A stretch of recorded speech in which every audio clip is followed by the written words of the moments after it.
Seria BioShock uma crítica ao anarcocapitalismo? Esta é a Visão Libertária, sua fonte descentralizada de informações. Partindo de uma definição marxista, não é difícil encontrar pessoas que não conseguem ouvir a palavra capitalismo sem pensar em algo negativo, cujo objetivo é explorar a maioria pobre a fim de beneficiar uma minoria rica. Os frutos dessa confusão semântica estão presentes em diversas mídias em que o sistema capitalista é representado como algo indesejável, cruel e fadado ao fracasso. Esse é tido por muitos como o caso de BioShock, um clássico dos jogos de tiro em primeira pessoa que, mesmo sem tocar diretamente no assunto em seu gameplay, esconde em sua ambientação uma história que é tida como uma crítica direta ao capitalismo. Para entender o contexto dessa suposta crítica, é necessário compreender a história do jogo. BioShock é ambientado em Rapture, uma cidade no fundo do oceano idealizada por Andrew Ryan. Andrew é um fugitivo do regime comunista que se instalou na Bielorrússia, conseguindo escapar para os Estados Unidos pouco antes do seu país natal ser integrado ao bloco soviético. Obtendo sucesso no ramo industrial, Andrew teve o desprazer de conhecer os coletivistas americanos, em especial os sindicatos da época.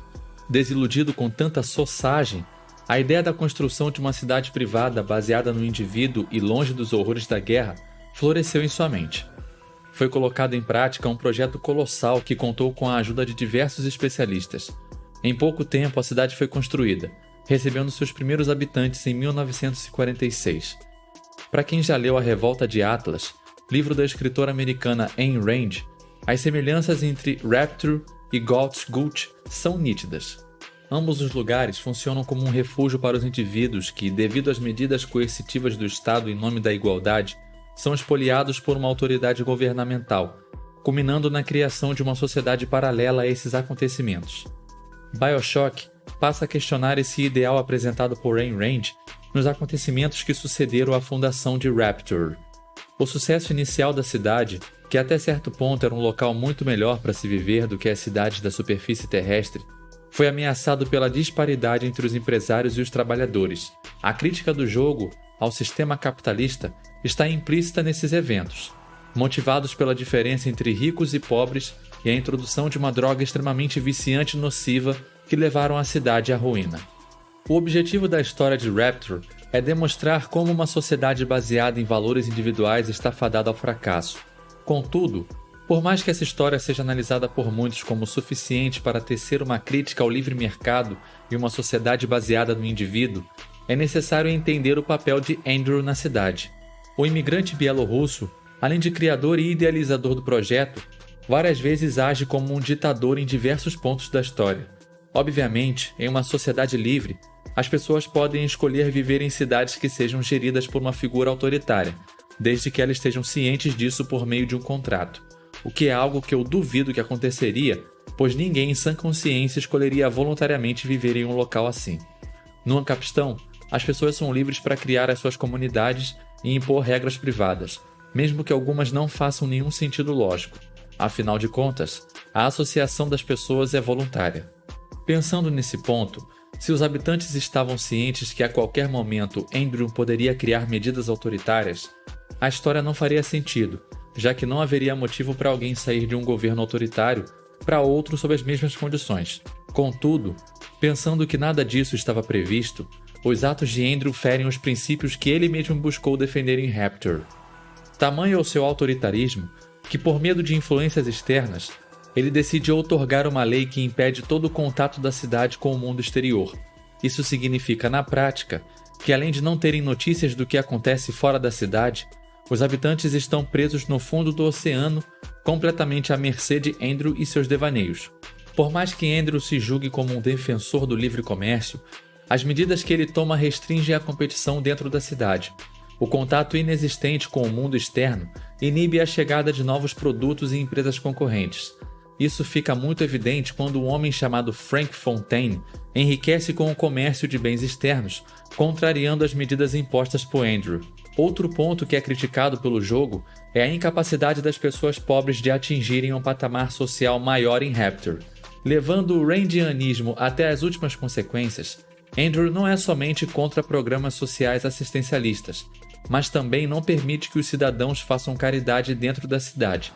Claro que, no ponto de vista libertário, doações são permitidas, já que o indivíduo pode fazer o que quiser com seu patrimônio. Entretanto, mesmo supondo que os cidadãos escolheram morar por lá sabendo dessa regra, isso não explicaria os problemas de mobilidade social. BioShock deixa explícito que não existem leis de mercado dentro de Rapture, o que, em teoria, faz com que as forças do mercado possam atuar livremente. Contudo, Rapture vive em uma espécie de corporativismo, onde o seu dono controla quem pode e quem não pode entrar no seu chamado livre mercado. Para as forças do mercado agirem, todos devem ser livres para empreender, o que aumenta a concorrência, diminui os preços e aumenta os salários oferecidos de acordo com a demanda. Claro que nessas condições, uma sociedade não poderia prosperar muito. Como dito anteriormente, cidades privadas podem impor leis privadas, desde que os indivíduos aceitem previamente essas condições, o que permitiria, em tese, até mesmo a criação de cidades socialistas no Ancapistan. Porém, isso não quer dizer necessariamente que essa cidade irá prosperar. Além de todos os problemas relativos à liberdade, é criado o Adam, uma droga que aumenta a produtividade dos trabalhadores. Seu uso constante faz com que a produtividade da cidade aumente, mas o custo para isso é elevado. Assim como drogas pesadas, o Adam é uma substância extremamente viciante e que causa sequelas graves aos usuários. Fontaine, o mesmo que contrabandeava produtos para dentro da cidade, é o pioneiro na industrialização dessa substância, aumentando exponencialmente a sua influência. Além de todos os problemas citados previamente, a dependência química é mais um fator agravante dentro de Rapture. Por se tratar de uma droga cujos efeitos colaterais são graves, é de se imaginar que a maioria das pessoas preferiria não usar a substância, mas não é o que ocorre por aqui.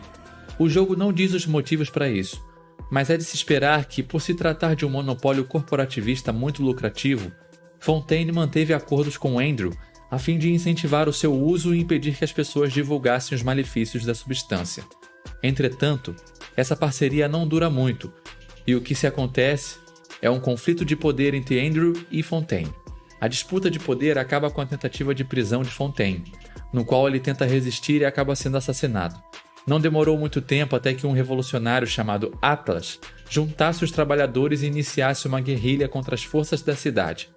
Inúmeros conflitos fizeram com que Andrew criasse mais medidas autoritárias, incluindo a criação de campos de concentração para indivíduos problemáticos.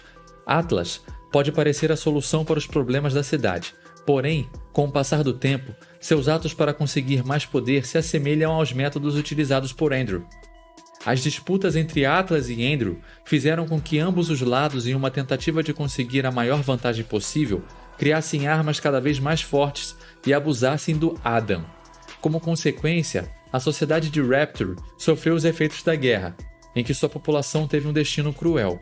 Enquanto uma parte virou uma espécie de zumbi viciado em Adam, o resto acabou morrendo, seja pelas mãos dos próprios zumbis, seja pelo governo liderado por Andrew, seja por revolucionários liderados por Atlas, seja, até mesmo, na pior das hipóteses, por suicídio ou inanição. À primeira vista, essa pode parecer a história de uma cidade que mostraria o fracasso do sistema capitalista. Óbvio que, tratando de uma história fictícia, os autores podem controlar todas as variáveis a fim de colaborar ao seu ponto de vista. Contudo, mesmo desconsiderando esse fato, os acontecimentos descritos em BioShock não serviriam para refutar o capitalismo. Ora, como pode um local governado de maneira autoritária ser o berço da liberdade individual? Como podem as forças do livre mercado atuar em uma sociedade completamente isolada, cujas empresas são escolhidas por um órgão centralizador? Rapture pode ser muitas coisas, exceto um local propício para o florescimento da liberdade. Obrigado por sua audiência. Esse artigo foi sugerido e escrito por Paulo Almeida, revisado por Stanley Calderelli. Se você gostou deste vídeo, clique no ícone de curtir abaixo e compartilhe o vídeo em sua rede social. Se deseja ser notificado dos outros vídeos, clique em se inscrever e depois no ícone de campainha. Até a próxima.